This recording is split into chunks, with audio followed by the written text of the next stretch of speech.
avendo oggi noi introdotto questo principio unico a livello nazionale di un cliente ogni 20 abitanti e 20 metri quadrati, e quindi capite perché l'abbiamo introdotto qualche giorno fa, diciamo il sabato aprono tutti. Il presidente Zaia ha firmato una nuova ordinanza in vigore fino al 4 dicembre che predispone la riapertura domani delle strutture di vendita sopra i 250 metri quadri. Questo alla luce delle ultime misure che prevedono entrate contingentate nei negozi con l'esposizione di cartelli che indichino la capienza massima di clienti. Nei giorni festivi è vietato ogni tipo di vendita, allora abbiamo detto il sabato si apre e nei giorni festivi resta tutto chiuso. Sabato e domenica restano invece chiusi i centri commerciali come prevede il DPCM e a proposito di DPCM ieri c'è stato un incontro tra governatori e i ministri Boccia e Speranza sulle misure che saranno inserite nel prossimo decreto. È un DPCM che tocca tutta la fase dell'inverno, quella dura. Sarebbe auspicabile, visto e considerato che stavolta la rincorsa si è presa lunga,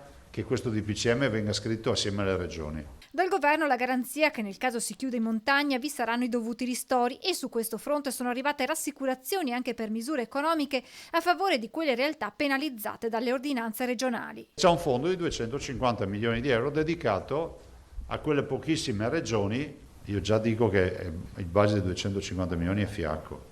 Durante l'incontro con il governo è stato toccato anche il tema della riapertura delle scuole che, stando alle indiscrezioni degli ultimi giorni, potrebbe avvenire il 9 dicembre. Se è vero che il 9 a mio avviso è un errore perché è troppo a breve, perché apriamo per richiudere dopo 10 giorni a farla grande, invece fissiamo una data che sia plausibile, che può essere il 7 gennaio, il 20 gennaio, il 1 di febbraio. Tutto questo in un momento in cui i dati dell'epidemia dicono che potremo aver raggiunto il picco di questa seconda ondata, anche se, a detta di Zaia, continueremo anche nei prossimi mesi a fare i conti con il Covid. Io la vedo così, la vedo che noi avremo sta sinusoide che continuerà ad andare su e giù e ci accompagnerà fino almeno fino ad aprile.